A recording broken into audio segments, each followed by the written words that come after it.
syaddur rihal illa ila thalathati masajid.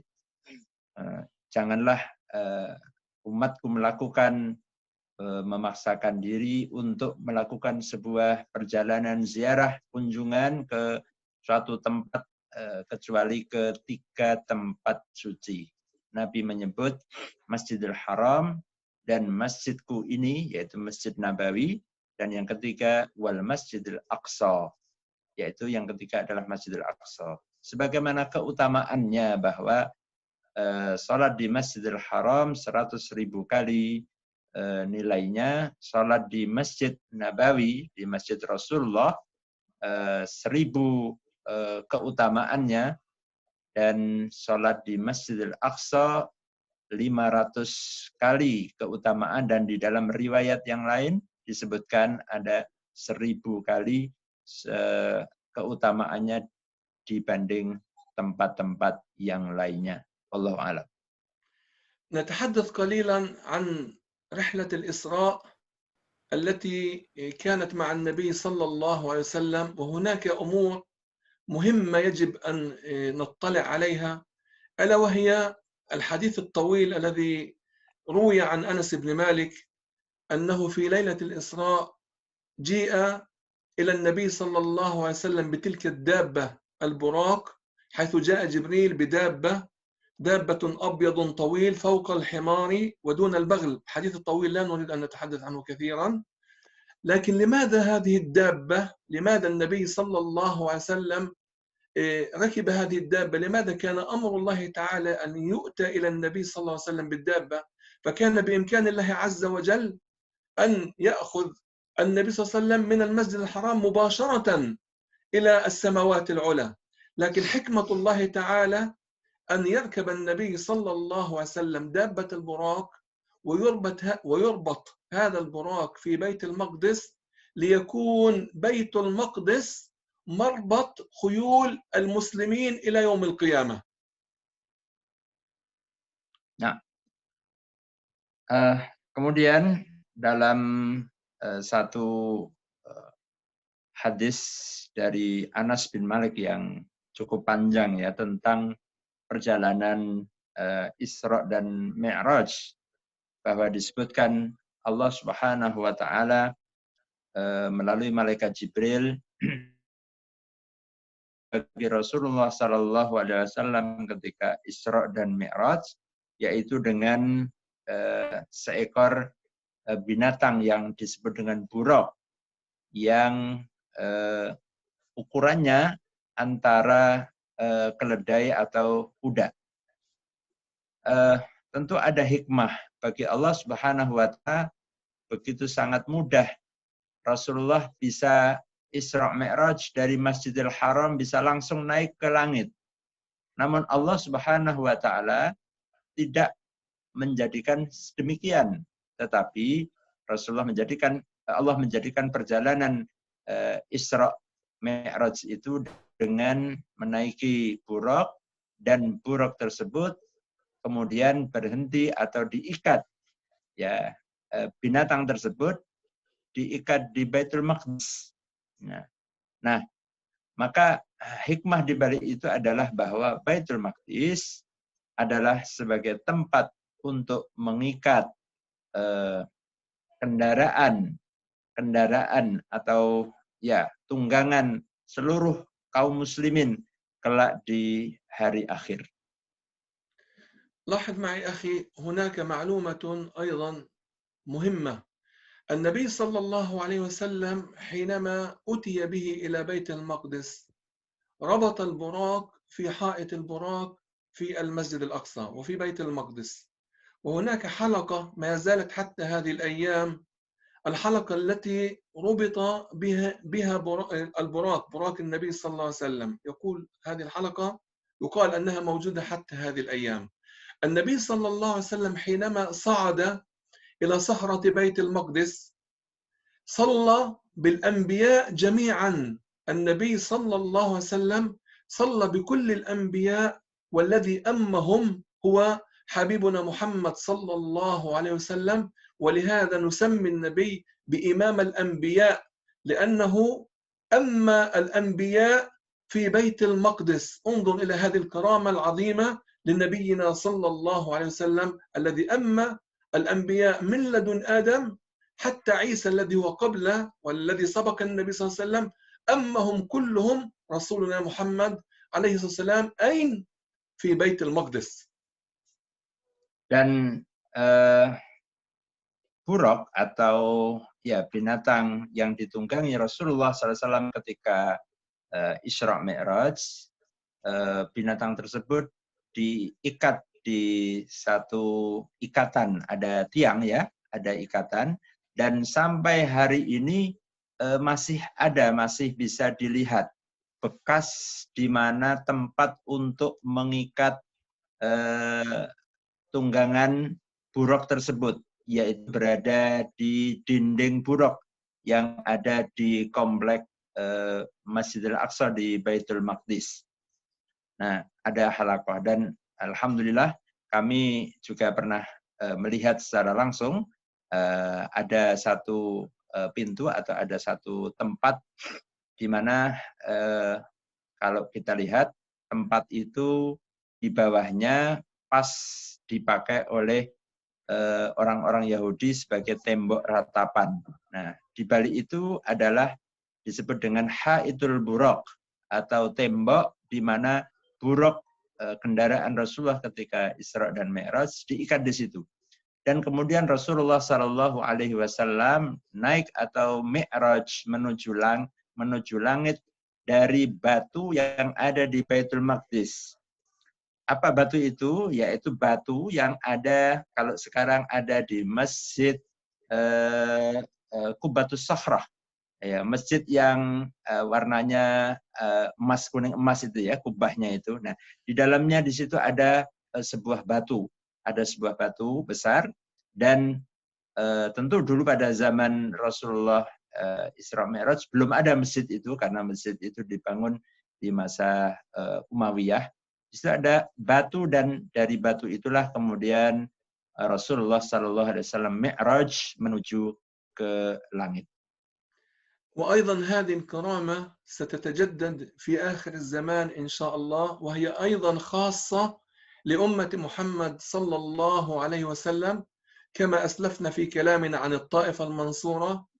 لما تكون الفتنة الكبيرة فتنة الدجال يعتصم الناس في بيت المقدس، وينزل عيسى ابن مريم عليه السلام من السماوات فيلتقي بالطائفة المنصورة في بيت المقدس، ويكون فيها خليفة المسلمين المهدي رضي الله عنه، فلا يتقدم بالصلاة هذا النبي على خليفة رسول الله أو الذي هو من أمة محمد المهدي، فيؤم المهدي المسلمين ويكون مؤتما خلفه يكون عيسى ابن مريم عليه السلام، وذلك كرامة لنبينا أيضا لنبينا محمد صلى الله عليه وسلم.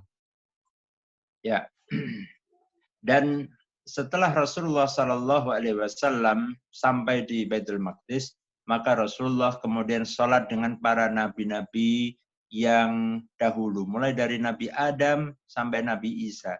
Dan Rasulullah menjadi imamnya di sholat itu, maka Rasulullah mendapatkan gelar Imamul Anbiya wal Mursalin, imamnya para nabi dan Rasul, karena di dalam Isra Mi'raj itu Rasulullah sholat dan menjadi imamnya para nabi dan rasul di tempat tersebut.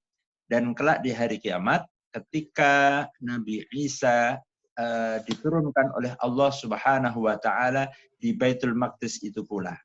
Dan ketika kemudian Nabi Isa berada di Baitul Maqdis, kemudian bertemu dengan Al-Mahdi. Al-Mahdi adalah umat Nabi Muhammad yang namanya atau nasabnya sama seperti Rasulullah, yaitu Muhammad bin Abdullah. Dan ketika Nabi Isa akan sholat di tempat tersebut, Nabi Isa tidak mau menjadi imam dan mempersilahkan kepada Al-Mahdi untuk menjadi imam, dan Nabi Isa bermakmum kepada Al-Mahdi sebagai penghormatan, sebagai kemuliaan bahwa Al-Mahdi adalah pengikut Nabi Muhammad, umat Nabi Muhammad Sallallahu Alaihi Wasallam, dan karena kemuliaan Rasulullah maka Nabi Isa tidak mau menjadi imam dan mempersilahkan Al-Mahdi untuk menjadi imam sholat di Masjid Al-Aqsa atau Masjid Baitul Maqdis. معالم المسجد الأقصى هذا الذي نراه الآن هو عبارة عن المسجد الأقصى، هي ليست القبة الذهبية فقط أو المسجد القبلي أو القباب، فكل ما هو داخل السور، كل ما هو داخل السور يسمى بالمسجد الأقصى. المسجد الأقصى هو ليس مكان محدد، فكل ما في داخله من فوقه ومن تحته يسمى بالمسجد الأقصى المبارك. هناك المسجد القبلي وهناك قبة الصخرة، هذه القبة الذهبية، وكل ذلك في المسجد الأقصى، والتي مسافتها ومساحتها 144 دنما، كلها تسمى بالمسجد الأقصى. Afwan, 144 دنم، 140,000 متر. 1000 meter. Baik. نعم 140. نعم. Ya. Yang dimaksud Masjid Al-Aqsa bukanlah Masjid Qibli, ya, mungkin bisa ditampilkan, ya. Nah, yang sebelah kanan ini adalah Masjid Qibli, yaitu Masjid Kiblat yang masjid tua, masjid lama. Adapun yang ada kuning, kubahnya kuning emas itu disebut dengan The Rock of Dome, ya, atau Masjid Qubatus Sahroh. Masjid Qubatus Sahroh. Disebut Qubatus Sahroh karena di dalamnya itu terdapat batu di mana Rasulullah Mi'raj menuju ke langit. Di situ di dalamnya itu ada batunya. Dan kalau kita bisa ke sana, kita bisa melihat bekasnya itu, ya. Nah, bukan itu saja yang dimaksudkan Masjid Al-Aqsa, bukanlah masjid ini, Rock of Dome, ataukah Masjid Qibli yang belakang, tapi yang dimaksud Masjid Al-Aqsa adalah seluruh komplek yang ada di tembok, ya, yang berkeliling itu, ya, yang komplek Masjid Al-Aqsa, di mana di situ ada masjid-masjid, ya, ada Masjid Qubatus Sahra, ada Masjid Qibli di belakangnya, ya, kemudian ada mihrab-mihrab yang dibangun saat itu yang kira-kira luasnya 144.000 meter persegi. Ya. نعم، في أيام رمضان قبل الأحداث التي جرت سياسيا في بلادنا، أيام رمضان في بدايات عام 90 قبل الانتفاضة، كان يأتي في ليلة القدر إلى هذا المكان يؤمه أكثر من 700,000 مصلي يصلون، 700,000 مصلي يصلون، حتى يصل أحيانا إلى 1,000,000 مصلي في هذه البقعة الضيقة من هذا المكان الذي هو المسجد الأقصى. في كل منطقة منه، تحت كل شجرة، بجانب كل حجر، بجانب أي مكان، كانوا يجتمعون ويصلون حبا للصلاة في المسجد الأقصى في هذه الليلة، ليلة القدر المباركة من أيام رمضان. لكن في هذه الأيام هناك تضييق على المصلين، لا يستطيع كل الناس أن يأتون من فلسطين، الضفة مغلقة وقطاع غزة مغلق، ما بقي هم أهل داخل فلسطين، شمال فلسطين، وأهل منطقة القدس تحديدا، هم الذين يأتون إلى الصلاة في المسجد الأقصى في هذه الأيام. Ya, di bulan Ramadan, komplek Masjidil Aqsa ini akan penuh didatangi kaum muslimin yang ingin melaksanakan sholat, terutama sholat tarawih, dan khususnya di malam-malam Lailatul Qadar. Dan pernah ketika Masjidil Aqsa ini masih dibuka, tentara Israel masih waktu itu belum melarang kaum muslimin untuk sholat di situ, maka komplek Masjidil Aqsa itu bisa menampung sampai 700.000 jamaah, bahkan sampai 1 juta jamaah. Mereka di bawah pohon-pohon, di tempat-tempat yang di mana saja mereka karena keinginannya untuk bisa sholat di Baitul Maqdis atau di Masjidil Aqsa. Namun belakangan ini tentara Zionis, tentara penjajah Israel sangat mengetatkan sehingga tidak bisa setiap orang Palestina, baik itu dari Gaza apalagi dan juga dari tepi barat untuk bisa datang ke sholat di Masjidil Aqsa. Hanya sedikit sekali yang bisa karena semua akses untuk menuju ke Masjidil Aqsa ditutup oleh penjajah Zionis Israel. نعم الآن هناك مساجد هي ليست ظاهرة الآن فوق سطح الأرض، هي تحت الأرض. الآن تحت المسجد القبلي يوجد مسجد يسمى الأقصى القديم، حيث ننزل ما يقارب 20 درجة تحت الأرض تحت هذا المسجد القبلي، وهناك مسجد حيث نرى أعمدة المسجد الأقصى، مكان من أجمل ما يكون، حيث نشاهد الحفريات ونسمع حفريات الأعداء التي يحفرونها وينقبون تحت الأرض بجانب المسجد الأقصى. وفي جانب قبة الصخرة هناك أيضا المسجد المصلى المرواني، أيضا هناك مسجد لا نراه الآن بهذه الشاشة لكن هو تحت الأرض، أيضا يؤمه المصلون في الأعياد وفي المناسبات وفي رمضان. وتحت القبة الذهبية أيضا يوجد مكان تحت الأرض حيث ينزل الناس ويصلون في مكان جميل، أيضا مكان يسمى بمحراب مريم. هذا المكان موجود تحت القبة الذهبية.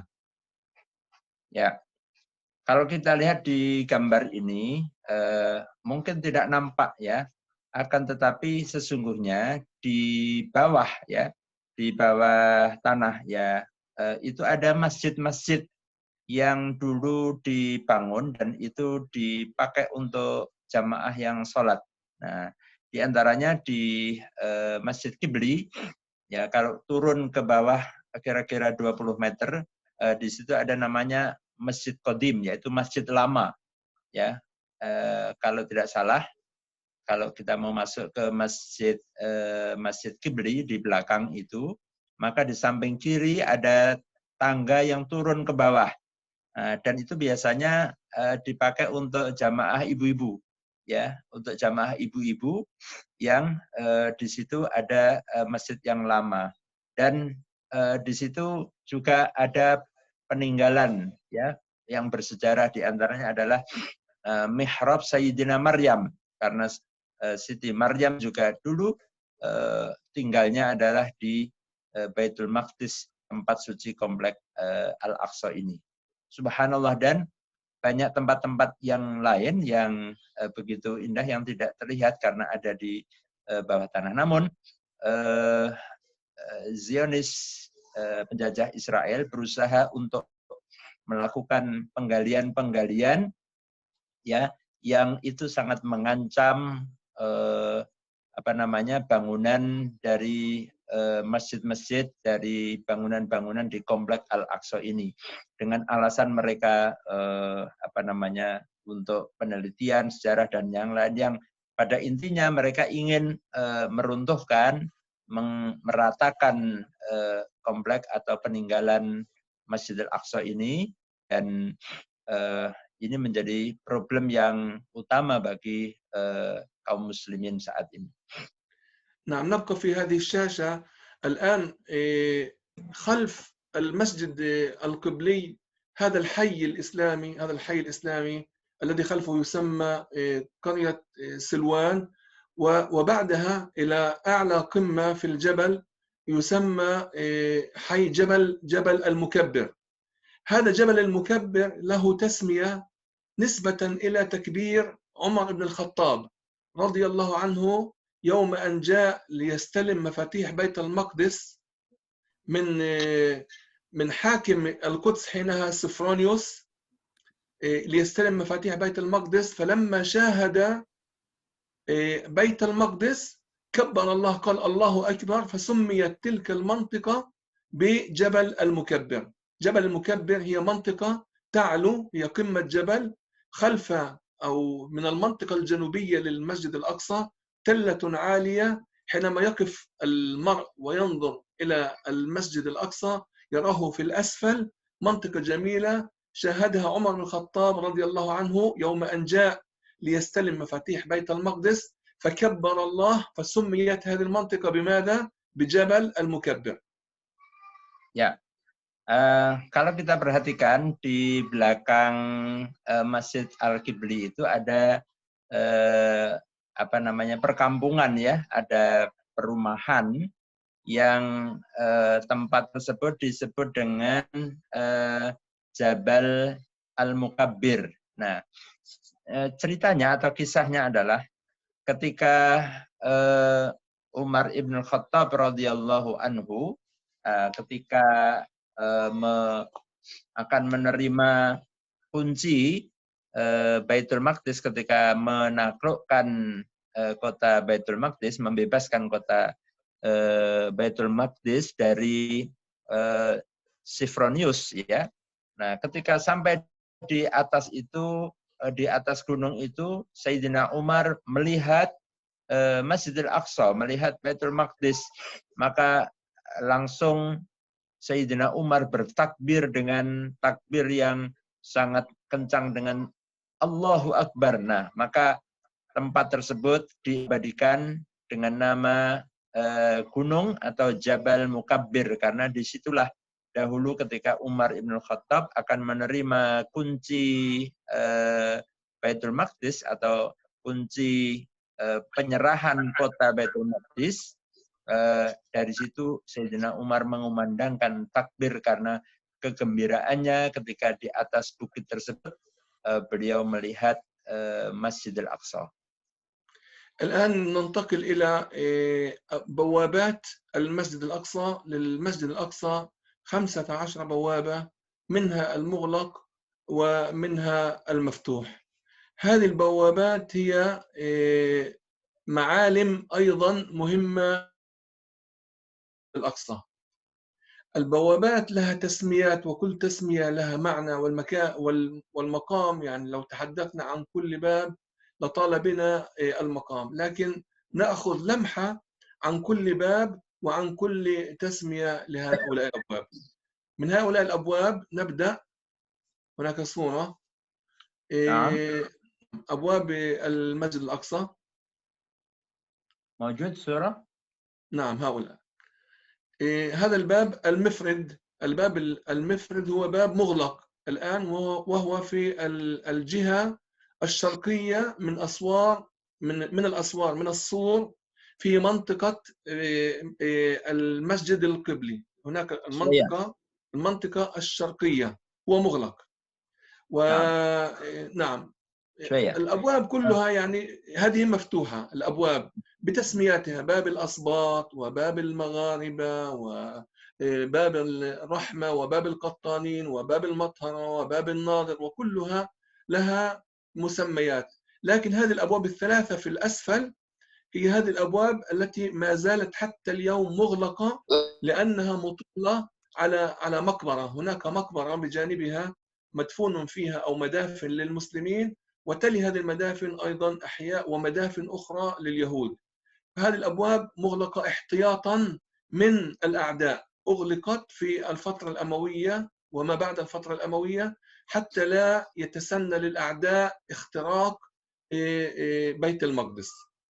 هذه الأبواب كلها مفتوحة سوى هذه الأبواب الثلاثة: الباب المفرد، والباب المزدوج، والباب الثلاثي مغلق، وباقي الأبواب كلها مفتوحة. أما باب المغاربة، وهو الذي ينزل إلى حائط البراق، أيضا مغلق في هذه الأيام، لأن اليهود أرادوا إغلاقه حتى لا يتسنى للمسلمين اليهود حينما يقفون في منطقة حائط البراق. نعم. هذه أسامي الأبواب أخي أحمد: باب المطهرة، وباب السلسلة، وباب المغاربة، وباب الرحمة، والثلاثي والمزدوج والمنفرد مغلق، باب الأسباط، باب حطة، باب الملك فيصل، باب الغوانمة، باب الناظر، وباب الحديد، وباب القنين.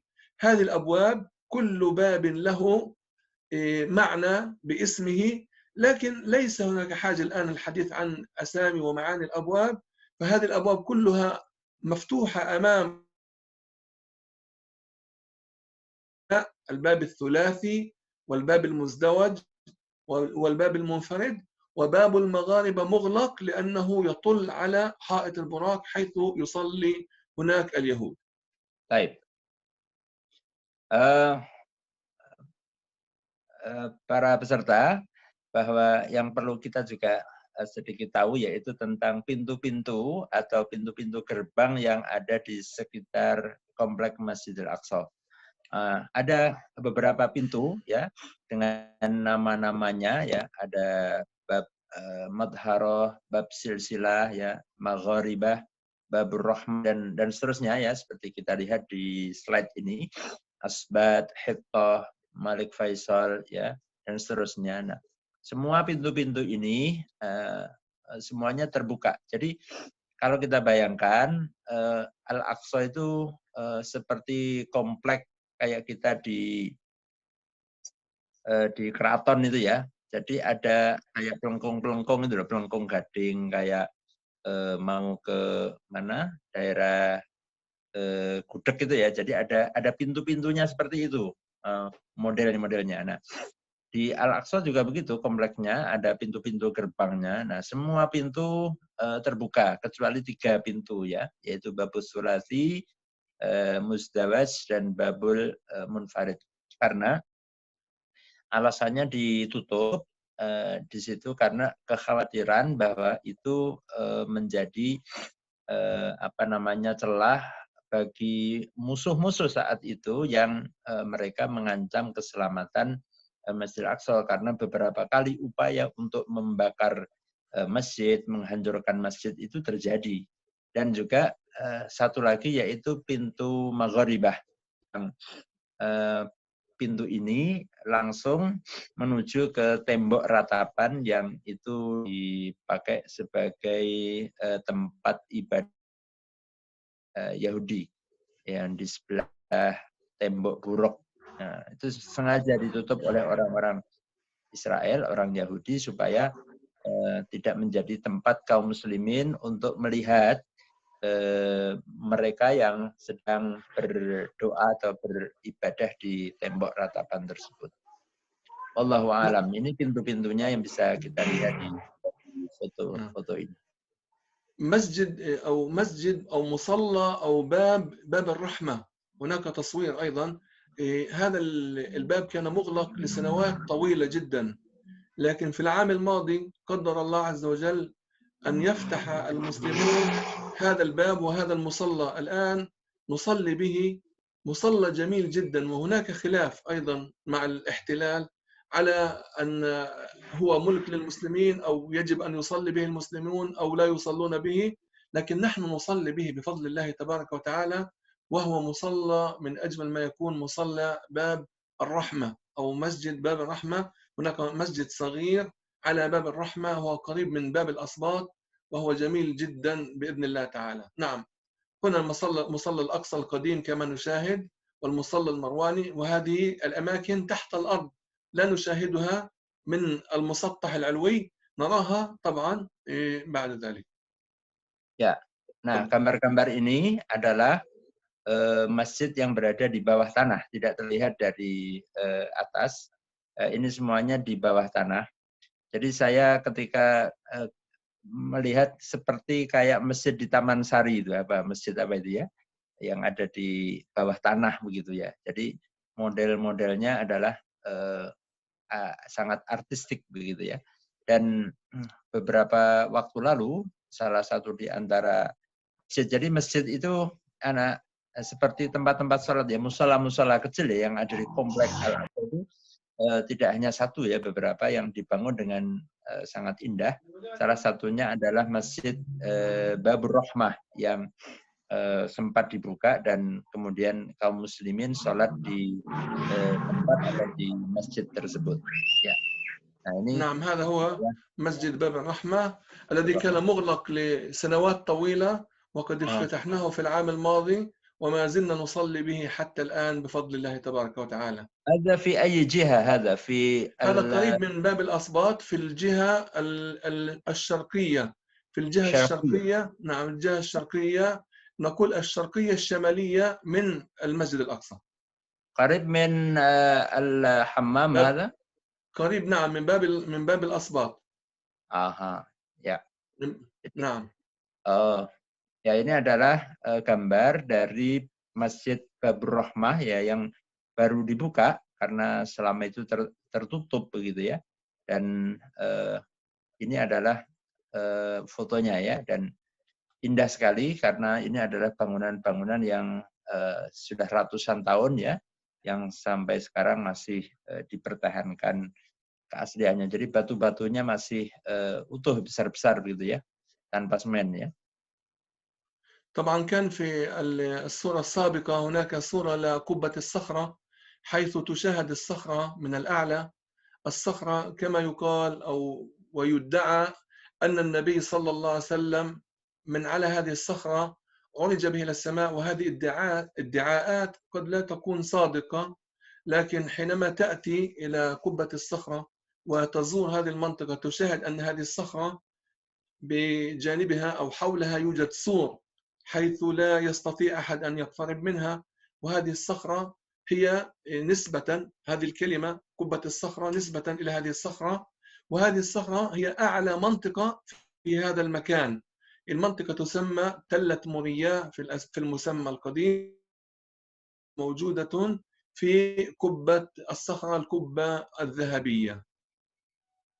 Ya, dan di dalam masjid yang kubahnya warna kuning ini, yang disebut dengan Masjid Qubbatus Sakhrah, artinya masjid kubah batu. Kenapa? Karena di dalamnya itu terdapat batu yang dari batu tersebut ada batu besar ya, yang mana itu adalah tempat yang paling tinggi dari komplek Masjidil Aqsa. Seperti tadi bahwa Masjidil Aqsa adalah merupakan seluruh komplek ya, yang luasnya 144.000 meter persegi. Nah, jadi termasuk masjid yang kubah kuning, warnanya kuning ini juga bagian dari Masjidil Aqsa. Nah, di dalamnya di situ ada batu, dan dari situ Rasulullah kemudian Mi'raj. Dan kalau kita masuk di situ ada pagar ya, ada pagar yang mana tidak semua orang ya bisa mendapatkan izin dari petugas ya yang menjaga di situ.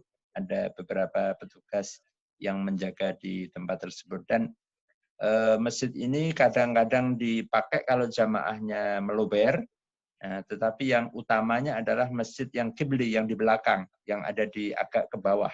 Ya. Tapi kalau di waktu-waktu sholat Jumat ataukah di sholat taraweh karena membludak, maka sampai ke dalam Masjid Qubbatus Sakhrah ini. نعم، يعني في ختام هذا اللقاء يعني يجب أن نقول أن للمسجد الأقصى جاء الكثير من الصالحين، من الصحابة ومن أبناء الصحابة ومن التابعين ومن العلماء. كثير منهم جاءوا إلى بيت المقدس فأقاموا به، وهناك أماكن تسمى بأسمائهم. هناك مكان يسمى قبة الإمام الغزالي، وهناك مصاطب تسمى بأسماء صحابة وأسماء صالحين، حيث جاءوا إلى بيت المقدس ليزدادوا من علمهم، ليزدادوا من الكرامة الموجودة في هذا المكان المبارك إن شاء الله، ويتزودوا من العلم من علماء أهل بيت المقدس. فكثير من العلماء وكثير من التابعين والصالحين جاءوا إلى بيت المقدس، وما زالوا حتى هذه الأيام يتشوق إلى أن يأتي إلى المسجد الأقصى وإلى بيت المقدس. الكثير من الصالحين والكثير من المسلمين يتمنى المسلم في كل أصقاع الأرض أن يأتي إلى هذا المكان المبارك، حيث يتشرف بزيارة مصر النبي صلى الله عليه وسلم، يكون على من قرب أمام كل هذه المعالم الجميلة، المعالم المقدسة، المعالم المباركة، حيث يحظى الإنسان المسلم بهذه البركة إن شاء الله الموجودة في هذه الأرض المباركة. طيب. بعد ترجمة نعطي الوقت لاستفسار والسؤال من المشاركين. نعم.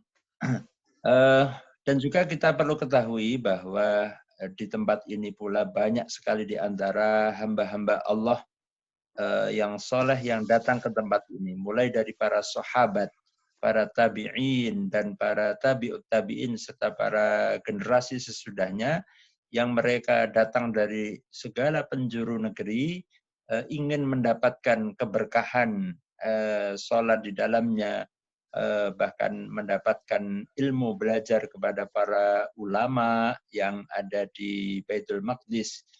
Nah, bahkan diabadikan kedatangan mereka di Masjidil Aqsa ini dengan nama-nama mereka. Ada beberapa mushaf yang dikasih nama-nama para sahabat, para tabi'in, termasuk juga ada mihrab Imam Ghazali dan seterusnya.